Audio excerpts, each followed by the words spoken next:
నమస్తే, తెలుగు రాజ్యంకి స్వాగతం. నేను మీ సంధ్య. దక్షిణ భారత సినీ ప్రపంచంలో కొన్ని కాంబినేషన్లు అనేవి ఎప్పటికీ అజరామరం. దాంట్లో సంగీత దర్శకుడు ఇళయరాజా గారు అలాగే గాయకుడు బాలసుబ్రహ్మణ్యం గారి కాంబినేషన్ అంటే ఎవరైనా సరే అదరహో అనాల్సిందే. దశాబ్దాల పాటు కొనసాగిన వీరి స్నేహము ఒక అంశం నేపథ్యంలో వచ్చిన గ్యాపు అలాగే ఉండిపోయి మన బాలసుబ్రహ్మణ్యం గారు కాలం చేశారు. ఇంతటి అజరామరమైన పాటలను ఆయన సంగీత దర్శకత్వంలో బాలు గారు పాడి ఎంత అత్యద్భుతంగా మనకు వినిపించారో మనందరికీ తెలిసిందే. ఎందుకు వీళ్ళిద్దరి మధ్య గ్యాప్ వచ్చింది? ఆ గ్యాప్ను అంటే పూడ్చడానికి ఎవరు ప్రయత్నించలేదా? ప్రయత్నించినా కూడా వీళ్ళిద్దరి మధ్య ఆ స్నేహం మళ్ళా కుదరలేదా? ఏం జరిగింది తెలుసుకునే ప్రయత్నం చేద్దాం. చరిత్రకారులు, సినీ రాజకీయ విశ్లేషకులు చిలాగటి శ్రీకాంత్ గారు మనతో ఉన్నారు. ఆయన మాటల్లో. శ్రీకాంత్ గారు నమస్తే. ఎందుకు తొలినాళ్ళలో అంత అత్యద్భుత స్నేహబంధం ఉండి చివరి ఇంకా ఈ చనిపోయే ముందు అంటే ఆల్మోస్ట్ బాలసుబ్రహ్మణ్యం గారు కోవిడ్లో కాలం చేస్తారని అదే 5-6 years నుంచి ఈయన ఎక్కడ పాటలు పాడినా నన్ను పర్మిషన్ అడగలేదన్నాం కానీ, నాకు చెప్పలేదన్నాం కానీ, ఇలాంటివి చాలా కనిపించాయి. అసలు ఏంటి వాస్తవంగా ఇద్దరి మధ్య దూరం పెరగడానికి కారణం? ఇది 2013లో జరిగింది. చాలామందికి తెలియదు ఈ విషయం.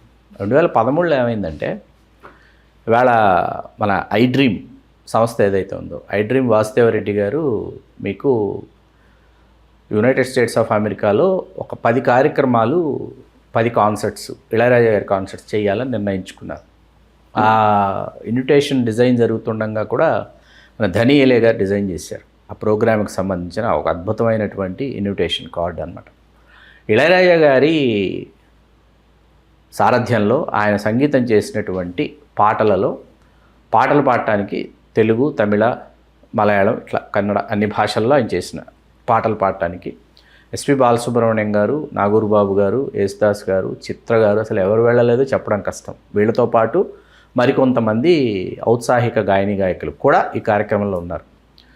2013లో ఈ కార్యక్రమం ఏంటంటే 10 కేంద్రాలలో అంటే 10 స్టేషన్స్లో ప్రోగ్రాం కాబట్టి ఇళయరాజా గారు అప్పటికి ఆయన తీసుకునేటటువంటి పారితోషికం అంటే ఆయన మొత్తం ఆయన బృందంతో కలిపి పారితోషికం తీసుకుంటారు. గాయకులు అన్నీ వేరుగా మాట్లాడుకోవాలన్నమాట. అవి కాకుండా మనకి ఫ్లైట్ టికెట్స్ కానీ, ట్రాన్స్పోర్టేషన్, అక్కడ మళ్ళీ వెహికల్స్ కానీ, హోటల్స్ కానీ ఇవన్నీ కూడా అదనం. 2 కార్యక్రమాలకి ఇళయరాజా గారు, బాలసుబ్రహ్మణ్యం గారు, యేసుదాస్ గారు, చిత్ర గారు అందరూ కలిసి పాలుపంచుకున్నారు, పాడారు. చాలా గొప్పగా ఆ కార్యక్రమాలు విజయవంతమయ్యాయి. అతి తక్కువ సమయంలో ఈ కార్యక్రమాలని రూపొందించి విజయవంతం చేశారు. ఇవన్నీ జరిగిన తర్వాత ఏంటంటే, 3వ కార్యక్రమం అంటే 3rd కాన్సర్ట్ దగ్గర నుంచి ఈ 2 కాన్సర్ట్స్ తర్వాత మళ్ళీ ఇండియాకి వచ్చేసేయాలి. ఇండియాకి వచ్చేసిన తర్వాత 3rd కాన్సర్ట్ నుంచి ఎప్పుడు ఎక్కడ ఏ స్టేషన్లో ఉంటుందో మళ్ళీ తిరిగి షెడ్యూల్ చేస్తామని చెప్పేసి వాళ్ళకి తెలియజేశారు. అయిపోయిన తర్వాత ఏంటంటే 3rd కాన్సర్ట్ నుంచి ఇళయరాజా గారు అసలు ప్రోగ్రాంలో లేరు అనమాట. మీకు అర్థమవుతుంది కదా, ప్రోగ్రాంలో లేరు. 3rd కాన్సర్ట్ దగ్గర నుంచి బాలసుబ్రహ్మణ్యం గారి కార్యక్రమాలే కొనసాగుతూ ఉన్నాయి. అది ఇళయరాజా గారికి తెలిసిన తర్వాత ఇళయరాజా గారు ఎవరైతే కార్యక్రమాన్ని నిర్వహించినటువంటి మధ్యవర్తులు ఉంటారు కదా, ఈ కార్యక్రమాన్ని ఫిక్స్ చేసినటువంటి వాళ్ళు ఉంటారు కదా, వాళ్ళతో ఇళయరాజా గారు కమ్యూనికేట్ అయితే అవన్నీ కూడా బాలు గారు, చిత్ర గారు వీళ్ళు పాడిన పాటలే కదండి, కాబట్టి వాళ్ళు మిగతా ఆర్కెస్ట్రాతో, బాలుగారు ఏంటంటే ఆయనకు ఆర్కెస్ట్రా ఉంటుంది, ఆయనతో పాటు వచ్చేటటువంటి ఆర్కెస్ట్రా రెగ్యులర్గా బాలుగారు నంబర్ ఆఫ్ టైమ్స్ కాన్సర్ట్స్ చేశారు యూఎస్కి వెళ్ళి. కాబట్టి వాళ్ళు వెళ్ళిపోయి ఆ పాటలు పాడేస్తున్నారు. ఇళయరాజా గారికి తెలిసి ఇళయరాజా గారికి అక్కడ ఇళయరాజా గారు మనస్తాపం చెంది అప్పుడు ఇళయరాజా గారు ఏంటంటే, నా పాట ఏదైనా సరే పాడాలనుకుంటే నా అనుమతి తీసుకోవాలనేటటువంటి ఆయన న్యాయ పరిధిలో ఆయన న్యాయసమ్మతమైనటువంటి ఒక నోటీస్ ఎస్పి బాలసుబ్రహ్మణ్యం గారికి పంపించడం అప్పట్లో చాలా పెద్ద ఎత్తున చర్చనీయాంశమైంది. ఆ తర్వాత అప్పటి నుంచి ఇప్పటివరకు కూడా ఏంటంటే, ఇళయరాజా గారి పాటలకు సంబంధించి మనకు వెల్లువెత్తుతున్నటువంటి ఎక్కడ ఎప్పుడు ఆయన పాట వినియోగించుకోవాలన్నా ఆయన అనుమతి ఉండాలి అనేటటువంటి చర్చ ఒకటి జరుగుతూ వస్తుంది. ఇక్కడ చాలామందికి తెలియనటువంటి ఒక విషయం ఏంటంటే, గతంలో మా చిన్నతనంలో అంటే ఎకో అనేసి ఆడియో క్యాసెట్ కంపెనీ అనేది ఇళయరాజా గారి ఆధ్వర్యంలో నిర్వహించబడేది. ఆ కంపెనీయే పాటలు క్యాసెట్లు విడుదల చేసేది. ఇళయరాజా గారి పారితోషికంతో పాటు ఈ రైట్స్ కూడా ఇళయరాజా గారివి. అలా అయితేనే ఆ నిర్మాతకి ఇళయరాజా గారు సినిమా చేసేవారు. ఈ నిబంధనకి ఇలా నిర్మాత ఒప్పుకుంటేనే అనేది ఖచ్చితంగా అగ్రిమెంట్లో ఆ క్లాజ్ని ఆయన పొందుపరిచేవారు. నేను మీకు సినిమా కేవలం నా పారితోషికం కోసం మాత్రమే కాకుండా నా పారితోషికంతో పాటు నా పాటల మీద, నా బ్యాక్గ్రౌండ్ మ్యూజిక్ మీద, ఈ బ్యాక్గ్రౌండ్ స్కోర్స్ మీద రైట్స్ మొత్తం నావే అని చెప్పి ఇళయరాజా గారు రాయించుకున్న తర్వాతే ఆ సినిమాకి ఆయన సంగీతం చేసేవారు. ఓకే. ఇది ఆ నిర్మాతలందరికీ కూడా తెలుసు. ఆయనతో పాటలు చేయించుకున్న, సంగీతం చేయించుకున్న నిర్మాతలందరికీ ఈ విషయం తెలుసు. మనం తెలుగు సినిమా, తమిళ సినిమా ఉంది, తమిళంలో ఆయన చేశారు. చేసిన తర్వాత తమిళం నుంచి తెలుగుకి డబ్ చేయాలి సినిమా. తెలుగుకి డబ్ చేయాలన్నప్పుడు ట్రాక్స్ అవే అనమాట. పాట మారుతుంది కదా, భాష మారినప్పుడు పాట మారుతుంది. మళ్ళీ తెలుగు గాయకులు వచ్చి ట్రాక్స్కి అనుగుణంగా పాడాలి. తెలుగులోకి వెళ్తున్నప్పుడు మళ్ళీ ఆ రైట్స్ కూడా ఇళయరాజా గారికి వెళతాయన్నమాట. ఇట్లాంటి ఒక పద్ధతి ఆయనకైన పెట్టుకున్నారు. ఇప్పుడు ఉదాహరణకి మనకు 2 లక్షల రూపాయలు అప్పట్లో రాజ్కోటి గారికి 2 లక్షలు పారితోషికం అనుకోండి, ఇళయరాజా గారు 4 లక్షలు పారితోషికం. ఒక నెంబర్ 1 మ్యూజిక్ డైరెక్టర్ ఎవరైనా కానీ, తెలుగు, తమిళ్, కన్నడ ఎవరైనా కావచ్చు, దక్షిణ భారతదేశానికి సంబంధించి కేరళ ఎవరైనా కావచ్చు. కేరళ బాగా తక్కువ సంగీత దర్శకుల, అక్కడ చాలా గొప్ప సంగీత దర్శకులు అక్కడ ఉన్నారు, వాళ్ళ గురించి ఒకరోజు మనం మాట్లాడదాం. అక్కడ ఏ నెంబర్ 1 సంగీత దర్శకుడికి హైయెస్ట్ రెమ్యూనరేషన్ ఇంత అంటే దానికి డబల్ ఎప్పటికప్పుడు ఇళయరాజా గారిది డబల్ రెమ్యూనరేషన్ ఉంటూ ఉండేదన్నమాట. అది ఆయనకు ఉన్నటువంటి క్రేజ్. తెలుగులో ఆడియో మార్కెట్ ఎలా ఉండేదంటే అప్పుడు ఇప్పుడు కూడా తెలుగులో మీకు హీరోని బట్టి తెలుగులో ఆడియో మార్కెట్ అయ్యేది. ఆడియో క్యాసెట్ల అమ్మకాలు అనేవి హీరో సెంట్రిక్గా జరిగేవి తెలుగులో. తమిళానికి వెళ్ళేటప్పటికి ఏమైందంటే, తమిళ సినిమా పరిశ్రమకు వెళ్ళేటప్పటికి మ్యూజిక్ డైరెక్టర్ సెంట్రిక్గా ఆడియో సేల్స్ ఉండేవన్నమాట. Audio cassette sales music director సెంట్రిక్గా ఉండేది. ఆ మ్యూజిక్ డైరెక్టర్ సెంట్రిక్గా ఆడియో సేల్స్ పెరగడం అనేది దక్షిణ భారతదేశంలో తీసుకొచ్చింది ఇళయరాజా గారు. ఆయనకు తెలుసు, హీ నోస్ తన సంగీతం ఎంత దూరం వెళుతుంది, తన పాటలు ఎంత దూరం వెళ్తాయి, కాలానికి తన పాటలు సాంకేతికంగా మరింత ఉన్నతంగా అవి ఎట్లా కొత్త సొబగులు అద్దుకొని అవి జీవిస్తాయన్న విషయం ఇళయరాజా గారికి తెలుసు. కాబట్టి ఇళయరాజా గారు ఈ పద్ధతి పెట్టుకున్నారు. ఈ పద్ధతికి లోబడినటువంటి వాళ్ళు, ఈ పద్ధతి నచ్చినటువంటి వాళ్ళతోనే ఆయన కలిసి ప్రయాణం చేశారు. వాళ్ళు కూడా ఆయనతో కలిసి ప్రయాణం చేశారు. It's very clear. ఎప్పుడైతే 2 కాన్సర్ట్స్ తర్వాత ఇండియాకి వచ్చిన తర్వాత బాలసుబ్రహ్మణ్యం గారు కొనసాగారో, అక్కడ ఇళయరాజా గారు మనస్తాపించింది బాలసుబ్రహ్మణ్యం గారికి ఆ నోటీస్ పంపించడం. ఇక్కడ ఆ తర్వాత వాళ్ళ మధ్య ఏర్పడినటువంటి అగాధం ఏదైతే ఉందో, ఖచ్చితంగా అగాధం వచ్చి ఉండకూడదని అనిపిస్తుంది మనకి. ఒక దశలో, ఒక సమయంలో మీకు భారతీరాజా గారు, ఇళయరాజా గారు మళ్ళీ కలుసుకున్నారు. మళ్ళీ కలుసుకున్నటువంటి నేపథ్యంలో అప్పటికి భారతీరాజా గారికి, ఇళయరాజా గారికి కూడా పొరపచ్చాలు వచ్చాయి. భారతీరాజా గారు ఏఆర్ రెహమాన్ గారితో కలిసి ప్రయాణం చేశారు, కరుత్తమ్మ లాంటి సినిమాలు చేశారు, అయిపోయింది. ఇద్దరు మళ్ళీ ఎక్కడో ఏ శుభకార్యంలోనూ, ఏ వేడుకలను కలుసుకున్న తర్వాత ఇద్దరు మామూలుగా కూర్చుని మాట్లాడుకుంటుంటే ఏం మాట్లాడుకుంటాం ఇప్పుడు అన్నాడంటే ఇళయరాజా గారు, భారతీరాజా గారు. ఇప్పుడు మనం ఏం మాట్లాడుకుంటామంటే చెప్పరా, ఏం మాట్లాడుకుందాం, చెప్పు, ఏం చెప్పదలుచుకున్నామనంటే, మనం ఒక స్థాయికి వచ్చేసాం, ఒక వయసుకు వచ్చేసాం, ఒక దశకు వచ్చేసిన తర్వాత మాట్లాడుకోవడానికి ఏమి ఉండదు అని చెప్పాడు ఆయన. నువ్వు నేను జీవిత చరమాంకంలో ఉన్నావు, మొదటి మెట్టు దగ్గర లేము. మొదటి మెట్టు దగ్గర ఉన్నప్పుడు ఏంటి, నీకు దాహం వేస్తోందా, ఆకలి వేస్తోందా, లేకపోతే నువ్వు కథ చెప్తావా, లేకపోతే నేను స్వరం వినిపించినా, నువ్వు సందర్భం చెప్తే నేను దాన్ని స్వరం కట్టి వినిపించినా అనేటటువంటి మాటలు మన మధ్య ఉంటాయి. ఇప్పుడు ఇద్దరం ఒక స్థాయికి వచ్చేసి జీవిత చరమాంకంలో ఉన్నప్పుడు మన మధ్య మాట్లాడుకోవడానికి ఏముంటాయి, మాటలు లేవు, మాటలు కరువు అన్నాడు ఇళయరాజా గారు. That is Ilaiyaraaja. Okay.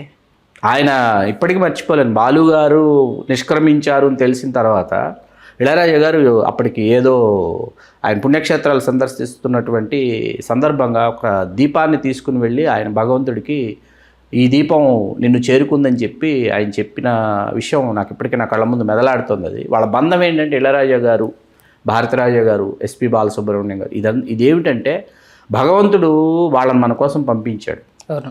Yesudas గారు, చిత్ర గారు, జానకి గారు, సుశీల గారు, వీళ్ళందరినీ భగవంతుడు మన కోసం ఏంటంటే, మన హృదయాల్లో ఉన్నటువంటి వెలితి ఏదైతే ఉందో ఆ వెలితిని, ఆ దాహార్తిని చల్లార్చుకోవడానికి వాళ్ళందరినీ మన కోసం పంపించాడు.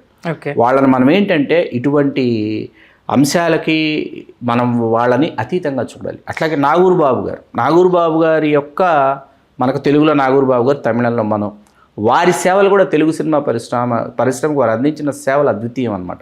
చక్రవర్తి గారి దగ్గర చేరి, చక్రవర్తి గారి దగ్గర నుంచి ఇళయరాజా గారి దగ్గరికి తీసుకురాబడి ఒక డబ్బింగ్ ఆర్టిస్ట్గా, మరీ ముఖ్యంగా ట్రాక్ సింగర్గా బాలు గారు యుఎస్ అని, యూకే అని, అక్కడని ఇక్కడని కాన్సర్ట్లకు వెళుతూ ఇట్లా బాలు గారు అసలు ఆయన కనీ విని ఎరుగినట్టు తీరుకుల లేనప్పుడు ఈయన ట్రాక్స్ అన్నీ పాడినటువంటి నాగూర్బాబు గారు. ఆ తర్వాత వచ్చి బాలుగారు పాటలు పాడేవారు. అచ్చంగా బాలుగారి గొంతులా ఉందని చెప్పి తమిళంలో నాగూర్బాబు గారి గొంతు తమిళ ప్రేక్షకులకి వీణుల విందు చేసినటువంటి ఇళయరాజా గారి సంగీత దర్శకులు. నాగూర్బాబు గారి సేవలు కూడా తక్కువ కాదు. తమిళ తెలుగు పరిశ్రమలకు ఆయన అందించినటువంటి సేవలు. వీళ్ళందరూ మన కోసం వచ్చారు. వీళ్ళని మనం గౌరవించాలి, ప్రేమించాలి.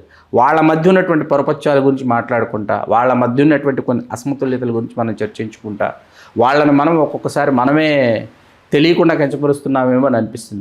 మొన్న కొన్ని పాటల విషయంలో ఇళయరాజా గారిని కోర్టు తప్పుపట్టినటువంటి విషయం కూడా మనం చూసాం. ఎందుకంటే ఏమైంది అనేసి ఎందుకు ఇలా నోటీసులు పంపిస్తున్నారు, ఒక సినిమాలో వాడుకోవడం వల్ల నాకు చెప్పలేదు, నాకు కాపీరైట్. దీన్ని ఏంటంటేనండి, ఆయన పాయింట్ ఆఫ్ వ్యూలో ఆయన కరెక్ట్ అండి, రైట్ అండి. ఎందుకు కరెక్ట్ అంటే ఆయనని అనుమతి ఆయన అడిగారు అనుకోండి, ఆయన చాలా ఆనందిస్తారు. ఎందుకంటే ఏమండి ఇది మా కథకి, మా సినిమాకి ఈ సందర్భంలో మనకు మనశంకర వరప్రసాద్లో కూడా వాడారు. అది వారు అనుమతి తీసుకునే వాడారు. వారు అసలు దానికి చాలా సంతోషించారని చెప్పారు. ఇప్పుడు అనుమతి తీసుకుంటే ఏమవుతుందంటే నా పాటకు దక్కిన గౌరవం అని వాళ్ళు చాలా సంతోషిస్తారు. మీకు అర్థమవుతుందా? నా పాటకు దక్కిన గౌరవం సంతోషిస్తారు. ఆయన ఈ పద్ధతిని, నిబంధనలను ఎందుకు పెట్టుకున్నారంటే, మన గతంలో హెచ్ఎంఈ అని ఒక కంపెనీ ఉండేదండి, హిజ్ మాస్టర్ వాయిస్.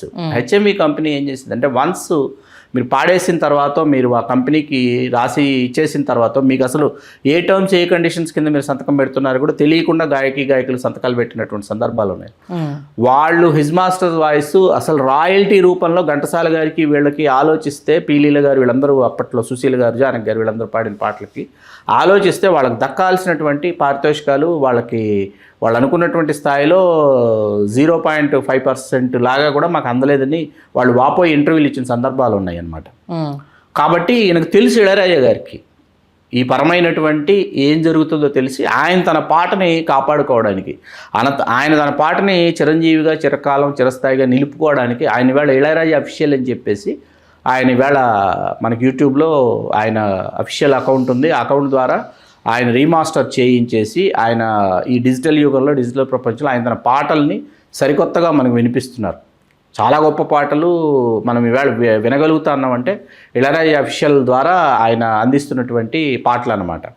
ప్రతిరోజు ఖచ్చితంగా ఏదో ఒక పాట మనల్ని పలకరిస్తుంది ఇళయరాజా అఫీషియల్లో.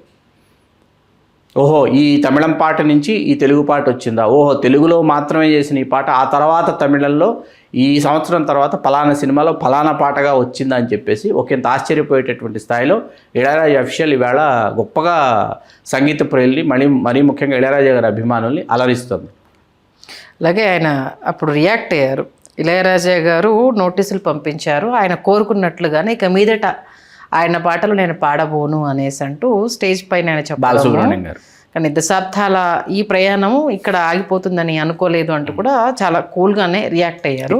అంటే ఇన్ని దశాబ్దాల ఫ్రెండ్షిప్, ఆ మాట రాగానే బాలసుబ్రహ్మణ్యం గారు ఏంటి రాజా ఇలా పంపించావు, నువ్వు నన్నే అడగొచ్చు కదా అని ఆయన అడగలేదా, లేకపోతే రాజా గారు ఫోన్ చేసి ఎందుకు బాలు ఇలా చేసావు, నన్ను ఎందుకు అడగలేదు అని ఇద్దరి మధ్య అసలు ఏ కోసం ఎక్కడ డిస్కషన్ జరిగి ఉండకపోవచ్చు అండి. ఎందుకు జరిగి ఉండకపోయిండొచ్చునంటే, అంటే నేను 10 కాన్సర్ట్స్ నా సారథ్యంలో వెళ్ళాలి అని అనుకున్నాం కదా. 2 కాన్సర్ట్స్ చేసి వచ్చేసిన తర్వాత బాలసుబ్రహ్మణ్యం గారు ఆయన యూటర్న్ తీసుకుని ఆయన కార్యక్రమాలు చేసుకుంటూ వెళ్ళిపోయారు కదా. నన్ను బాలసుబ్రహ్మణ్యం అడుగుండొచ్చు కదా, నేను చేసుకుంటాను కార్యక్రమాలను అడుగుండొచ్చు కదా, నాకు చెప్పకుండా వెళ్ళిపోయాడే అనేటటువంటి కోపం ఇళయరాజా గారికి వచ్చి ఉండవచ్చు. అయితే ఇక్కడ మరీ ముఖ్యంగా అండి, ఇళయరాజా గారి ఈ ప్రయాణంలో బాలు గారు వారు ఇక కలిసి కార్యక్రమాలు చెయ్యరని చెప్పేసి వారు ఒకరినొకరు విడిపోయిన తర్వాత మీకేంటంటే ఇళయరాజా గారు ఆపకుండా కచేరీలు చేస్తూనే ఉన్నారు. ఎక్కడ ఆగలేదు. ప్రతి నెల ఎక్కడో చోట ఏదో నగరంలో ఏదో దేశంలో కార్యక్రమం ఆయన నిర్వహిస్తూనే వస్తున్నారు. అందులో బాలు గారిని పాడిన చాలా పాటలు ఇళయరాజా గారే పాడుతున్నారు. మీకు తెలుసో తెలీదు, చాలా పాటలు ఇళయరాజా గారే పాడుతున్నారు. అవును, మీకు అర్థమవుతుందా? అక్కడ ఇళయరాజా గారు ఏంటంటే ఆయన తనకు దైవదత్తమైన, తనకు దైవికంగా ప్రసాదించబడినటువంటి సంగీతాన్ని ఆయన సంపూర్ణంగా నమ్మి, విశ్వసించి దాంతో ఏంటంటే నేను కట్టినటువంటి స్వరం, నా మదిలో మెదిలి పుట్టినటువంటి పాట ఖచ్చితంగా నాతో పాటు ఇది ప్రయాణిస్తుంది, నాతో పాటు ఇది చిరంజీవిగా ఉంటుంది, అది ఎవరు పాడినా ఎవరు పాడకపోయినా అని ఆయన చేస్తున్నటువంటి ప్రయాణం కూడా చాలా అద్భుతంగా అద్వితీయంగా ఉంది. దానిని కూడా మనం ఇక్కడ గమనించాలి. మరీ ముఖ్యంగా మొట్టమొదటిసారి బాలసుబ్రహ్మణ్యం గారు లేకుండా బాలసుబ్రహ్మణ్యం గారు జీవించి ఉండగా హైదరాబాద్లో జరిగినటువంటి ఇళయరాజా గారి కచేరీకి ఏం జరిగిందంటే చాలామంది గాయకులు ఎస్పి బాలసుబ్రహ్మణ్యం గారి అభిమానులందరూ అసలు బాలు గారు లేకుండా అసలు ఈయన కచేరీ ఎలా ఉంటుందని చెప్పి అందరూ ఒక ఇంత ఉత్సుకతగా ఆసక్తిగా ఎదురు చూస్తే అది కనీ విని ఎరుగని విజయం సాధించింది ఆ కార్యక్రమం. ఓకే. అట్లాగే మీకు ఇక్కడ ఏంటంటే ఇళయరాజా గారు ఇప్పుడు తమిళంలో ఆయన పాడినటువంటి పాటలండి తెలుగుకు వచ్చేటప్పటికి ఇళయరాజా గారే పాడినటువంటి పాటలు తెలుగుకు వచ్చేటప్పటికి ఆయన బాలసుబ్రహ్మణ్యం గారి చేతి పాడించినటువంటి పాటలు చాలా ఉన్నాయన్నమాట. తెలుగులో డబ్బు అవుతుంది, నాయకన్ సినిమా తెలుగులో డబ్బు అవుతుంది, నాయకుడు అవుతుంది. నా గొంతుక అక్కడ చిరపరిచితం కాదు ఏది తెలుగు శ్రోతలకి, బాలు గొంతునే వాళ్ళు ఇష్టపడుతున్నారని ఇళయరాజా గారికి తెలుసు. తను ఇక్కడ పాడిన సూపర్ డూపర్ హిట్ సాంగ్స్ని తెలుగుకు వచ్చేటప్పటికి బాలసుబ్రహ్మణ్యం గారి చేతి పాడించేవారు ఇళయరాజా గారు. ఇది కూడా మనం గమనించాలి.